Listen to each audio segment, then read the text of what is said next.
Okay, what I'm about to show you is very important. Pay attention to the clips I have about Obama. I want you to understand the reason why people can't understand Bible prophecy is because they don't put all the pieces together. They think that the pieces are working against each other. Is the Antichrist the Pope, or is the Antichrist president? Is the mark of the beast Islam? Is the mark of the beast the microchip? What is it? Here's a news flash. All these pieces are working together in the Antichrist system. They all have a role. John said there are many Antichrists, meaning manifestations in the world.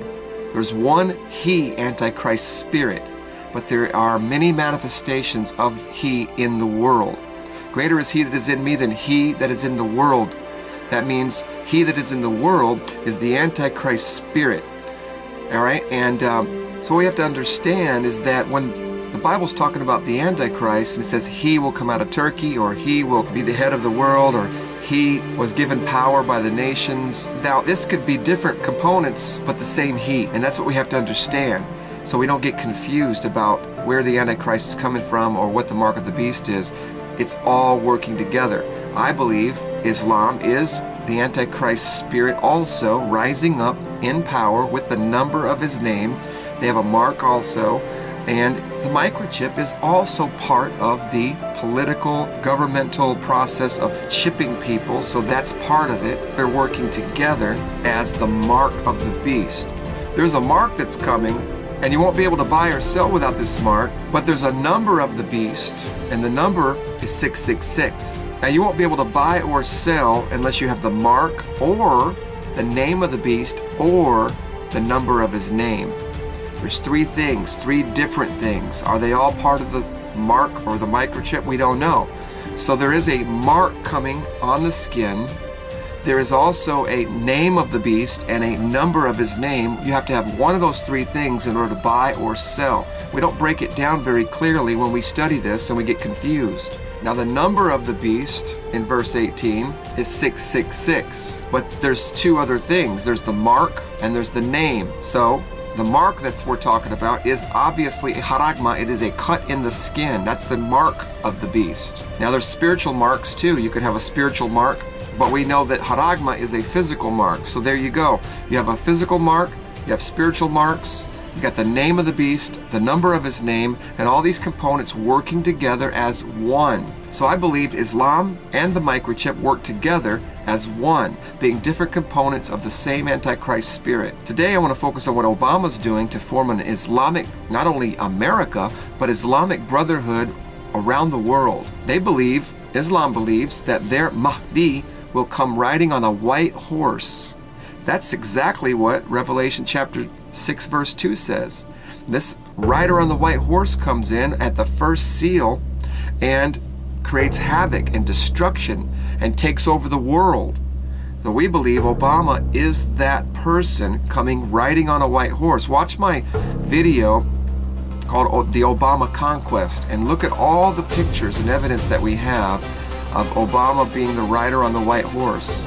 But today I want you to check out this video proving that Obama is setting up an Islamic government worldwide, and Islam has infiltrated America. You have to be aware of this and how this ties into the prophecies of the world leader taking over. So listen, whether you believe the microchip's the mark, Sunday worship is the mark, money is the mark, whether you believe the Pope is the Antichrist, the President is the Antichrist will come out of Turkey, whatever, just realize they all work together. The end is very, very soon. We are the last generation. We will see the Antichrist and the mark of the beast revealed before we are raptured. Watch my video on the truth about the rapture and what Jesus really taught. Check out this video about Obama and get your heart prepared. Love you. God bless you. Barack Obama, listed as a practicing Muslim and Indonesian citizen in school records, early in his presidency reached out to his Muslim brothers in the Middle East. January 21, 2009, the first head of state that Obama called as president was Palestinian PLO chairman Mahmoud Abbas. Abbas works alongside Hamas, the Muslim Brotherhood terrorist organization whose charter calls for the annihilation of Israel. April of 2009, Obama secretly met with members of the Muslim Brotherhood in Washington.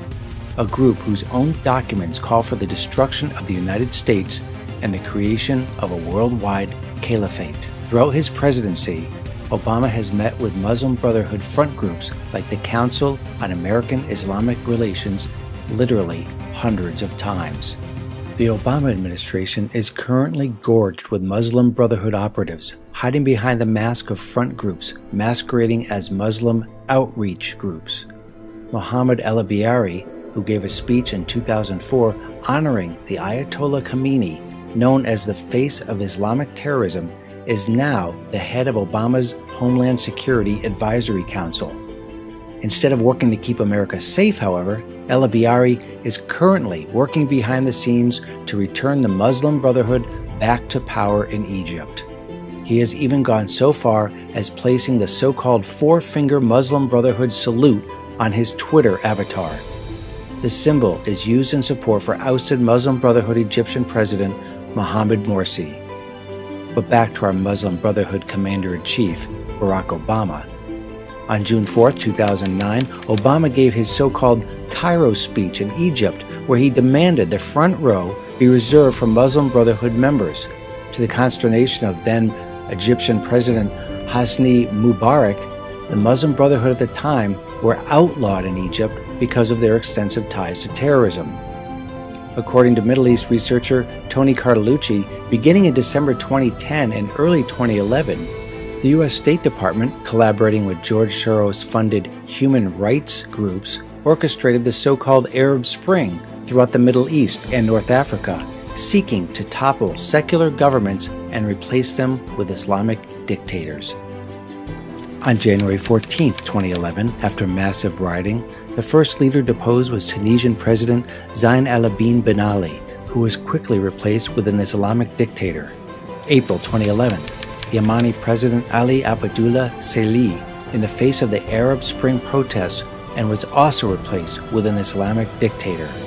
Libya took a little more work on Obama's part. Phony protests and stage riots were not enough.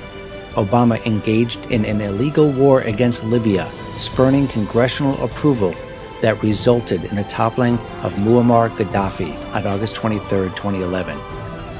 There arose no Islamic dictator, however, only anarchy in which Islamic gangs now roam the streets and murder with impunity.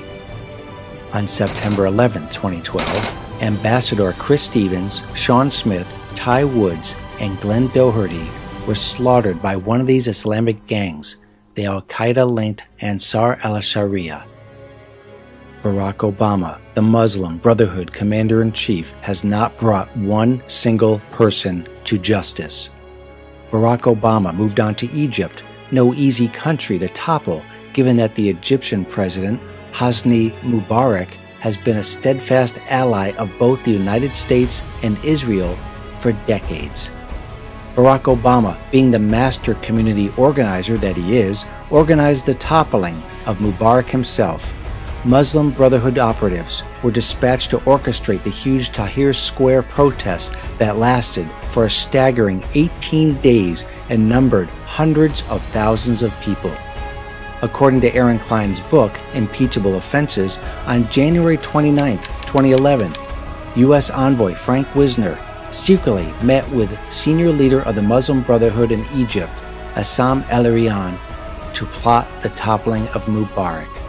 During the Tahrir Square so-called protests, with the State Department, George Soros front groups, and the Muslim Brotherhood pulling the strings, her emails hacked from intelligence giant Stratfor and released by WikiLeaks, Barack Obama secretly phoned Turkish Prime Minister Recep Erdogan at least 3 times. The purpose of the phone calls was to discuss the toppling of Hosni Mubarak and his replacement.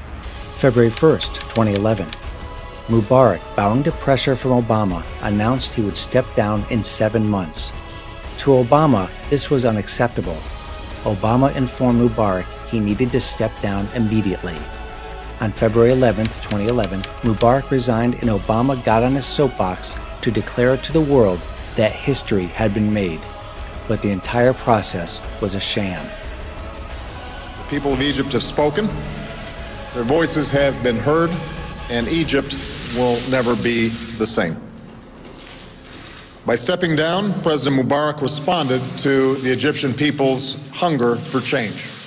Obama's Islamic dictator, Muslim Brotherhood President Mohamed Morsi, was quickly raised up and immediately amended the Egyptian constitution to give himself dictatorial powers. He then purged the judiciary and military of judges and generals that weren't Islamist. Morsi then went about hunting down his enemies, going on a rampage of torture and murder, including openly crucifying Christians. Barack Hussein Obama, our Muslim Brotherhood commander-in-chief, all the while continued to support Morsi and sent him $1.3 billion in support of his Islamic dictatorship. But the Egyptian people quickly tired of Obama's Islamic brother-in-arms and threw him out, the first country to reject one of Obama's Islamic dictators.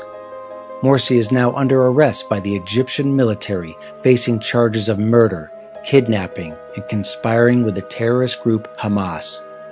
But Obama, with Muslim Brotherhood operatives like Mohammed El-Biari, the head of the Homeland Security Advisory Council, are plotting to return Morsi to power. Barack Obama, the master community organizer, also has other projects in the works. Obama and Turkish Prime Minister Erdogan are now plotting the fall of Syrian President Bashar al-Assad. Turkey is now ground zero for supplying weapons to Obama's Syrian rebels, gorged with al-Qaeda, ready to take power once al-Assad is taken out. Barack Obama and Erdogan dream of a return to the caliphate, stretching from Turkey to the Middle East and North Africa. It is rumored Erdogan wants the job as caliph. Obama may hand it to him. Perhaps Barack Obama will even hand over the United States to join Erdogan's caliphate.